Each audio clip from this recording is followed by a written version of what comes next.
Bonjour, je m'appelle Jenny Fouti, Kosi Dingo, Kosi Fwakumenga. Je suis né Congo, Bénin Congo, mon Congo, je le dis, je l'assume et je le proclame. Dans cette vidéo, je vais vous expliquer qu'est-ce que c'est un État fédéral. Alors l'État fédéral, aux oreilles du peuple congolais, paraît nouveau. Alors voilà, on comprend qu'il y a des gens qui ont peur des choses nouvelles. Mais ne vous inquiétez pas, c'est pas compliqué à comprendre et surtout évitez de vous faire lobotomiser par des personnes malveillantes qui essayent de vous faire croire que l'État fédéral est mal, que l'État fédéral est la balkanisation. Non, l'État fédéral n'est pas la balkanisation. La balkanisation, c'est le découpage d'un pays en plusieurs pays de taille réduite et autonome. Donc, qui est très différent de l'État fédéral. Nous n'en sommes pas là, n'ayez pas crainte, je vais essayer de vous expliquer, mais le plus simplement possible. Alors, tout d'abord, il faut savoir que cette forme de régime politique est idéale pour un pays comme la RDC Congo, pour donner plus de pouvoir aux personnes qui sont proches des réalités sur le terrain. Le Congo est vaste, le pouvoir central ne peut pas tout gérer. Il faut réfléchir sur cette nouvelle forme d'organisation sociale. L'État fédéral est un État dans lequel un État est composé de plusieurs États fédérés et qui disposent d'une certaine autonomie et qui sont tous soumises à une constitution commune, donc l'État fédéral. Il y a trois grands principes dans les États fédéraux.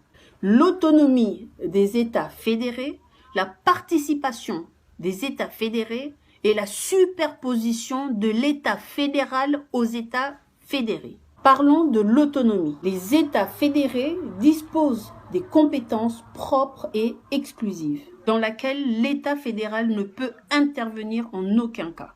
Il y a trois types d'autonomie. L'autonomie constitutionnelle, c'est-à-dire élaboration de notre propre constitution qui va regrouper toutes les règles de l'État fédéré. Cette constitution est distinguée de la constitution de l'État fédéral central, c'est-à-dire du pouvoir central. En deux, l'autonomie législative. Le Parlement local va pouvoir prendre de lois sur différents domaines. L'autonomie judiciaire, c'est-à-dire les États fédérés ont leur propre juridiction et leurs propres tribunaux. Parlons maintenant du principe de participation. Tous les États fédérés participent au pouvoir de l'État fédéral. Et à l'élaboration du droit fédéral, tous les États fédérés collaborent avec l'État fédéral. Ils participent à la rédaction et à la révision de la constitution de l'État fédéral. Ils participent à l'élaboration de la loi fédérale, car il y a deux chambres dans le Parlement, la Chambre de représentants, c'est-à-dire les citoyens, et le Sénat, c'est-à-dire les États fédérés. Alors, je vais juste donner un exemple comme ça des États-Unis, qui est un modèle de l'État fédéral, auquel le Sénat est composé de 100 sénateurs, c'est-à-dire sur les 50 États, il y a 2 sénateurs qui représentent chaque État. Donc là, vous comprenez qu'il n'y aura plus de pot de vin, il n'y aura plus de 50 000 sénateurs d'un seul parti politique. Parlons maintenant du principe de superposition de l'État fédéral, donc l'État mère, le pouvoir central. La superposition implique que dans tous les États fédéraux, il y a nécessairement 2 ordres juridiques qui se superposent, c'est-à-dire il n'y a pas l'un sans l'autre. L'ordre juridique de l'État fédéral et l'ordre juridique des États fédérés. Ça fait 2 ordres qui se superposent. Il est impératif d'établir au niveau de la constitution de l'État fédéral quels sont les domaines dans lesquels l'État fédéral peut intervenir seul et lesquels les États fédérés peuvent intervenir seuls. Et quels sont les domaines qui sont partagés entre l'État fédéral et les États fédérés. Donc maintenant que nous avons compris qu'est-ce que c'est un État fédéral, c'est-à-dire l'État dans lequel il y a plusieurs États fédérés, l'État fédéral est un État dans lequel il y a plusieurs États fédérés qui ont leur autonomie, qui ont leur participation et qui ont une superposition, des lois qui se superposent entre l'État fédéral et les États fédérés. Et les deux l'État fédéral a des obligations, hein, a des obligations, et les États fédérés, eux aussi, ont des obligations. L'État fédéral ne peut agir seul sur certaines décisions, et les États fédérés ne peuvent agir seuls sur certaines obligations. Il y a comment dire, ils ont certaines libertés. Les États fédérés ont certaines libertés que l'État fédéral ne pourra pas intervenir. Donc c'est ça, au fait, l'État fédéral qui fait que c'est, comment dire, l'État fédéral est réellement ce qui va permettre à la République démocratique du Congo de pouvoir booster son économie, de pouvoir booster son évolution. Que dit la Constitution de la République démocratique du Congo sur des éventuels souhaits des provinces ou des communautés provinciales, sur le fédéralisme ou l'indépendance ou même de l'autonomie? L'article 218 sur la révision de la Constitution autorise que par une pétition d'au moins 100 000 signatures, adressée à une des deux chambres, le droit de réviser la Constitution. En ce qui nous concerne, c'est en vue de proposer un État fédéral. À l'échelle mondiale, nous avons la charte de l'ONU, c'est-à-dire sur l'autodétermination, c'est-à-dire le droit d'un peuple à dépendre de lui-même ou à disposer de lui-même. Alors, qu'est-ce qui fait qu'aujourd'hui, le fédéralisme est présenté aux Congolais comme la seule et unique issue de secours? Tout d'abord, l'ingérence de l'État.